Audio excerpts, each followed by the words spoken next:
Hi hello welcome back to my channel new talent dance. అందరికీ నమస్కారం. నా నా సబ్స్క్రైబర్లందరూ బాగుండాలని కోరుకుంటున్నాను. నన్ను ఎంకరేజ్ చేసే వాళ్ళందరూ బాగుండాలని కోరుకుంటున్నాను. ప్లీజ్ లైక్ చేయండి, కామెంట్ చేయండి, షేర్ చేయండి. ప్లీజ్ నన్ను ఎంకరేజ్ చేయండి.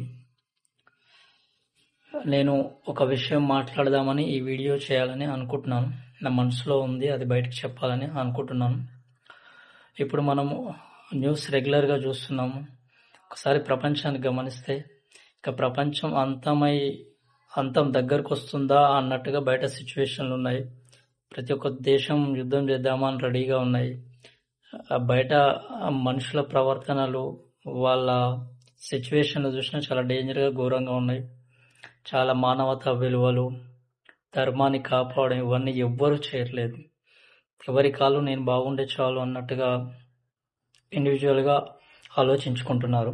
పక్కవారికి సాయం చేద్దాం, పక్కవారిని ఎంకరేజ్ చేద్దాం అనే ఆలోచన ఎవరూ లేకుండా అందరూ ఏదో నేను బాగుంటే చాలు అన్నట్టుగా బ్రతుకుతున్నారు.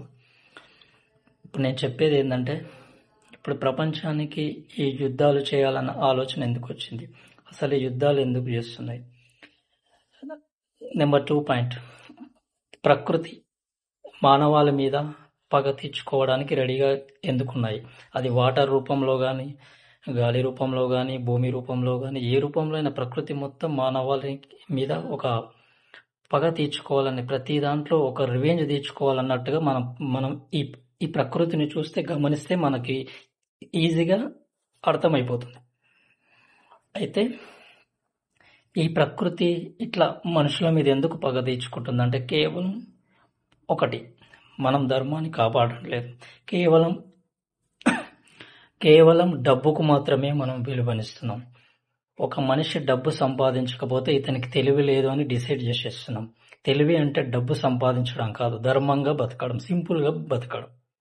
పక్క వారికి ఏం హాని కలిగించకుండా, మనం వేరే వాళ్లకు సహాయం చేయకుండా, వాళ్ళని ఏం నొప్పి పెట్టకుండా, బాధ పెట్టకుండా బ్రతకడమే ధర్మంగా బతకడం, చాలా తెలివితో బతకడం. అంతేగాని పక్కవారిని హింసించి, వాళ్ళని నొప్పించి, వాళ్ళని బాధ పెట్టి, అన్యాయంగా అక్రమంగా డబ్బు సంపాదించి నేను తెలివైన వాడిని అని 10 మందితో చెప్పించుకుంటే అది వేస్ట్. అది నా దృష్టిలో అయితే ధర్మాన్ని కాపాడుతూ, డబ్బు చాలా ఇంపార్టెంట్. డబ్బు లేనిది మనం ఒక్క అడుగు కూడా బయటికి వెళ్ళాం.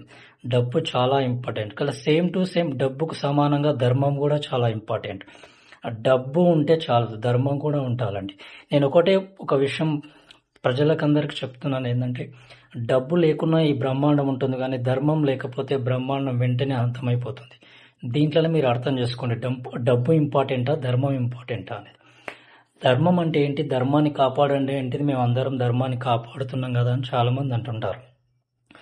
ధర్మాన్ని కాపాడితే ప్రకృతి వినాశనాలు చాలా తక్కువగా ఉంటాయి, యుద్ధాలు జరగవు, దేశం, ప్రపంచం చాలా శాంతంగా ఉంటుంది.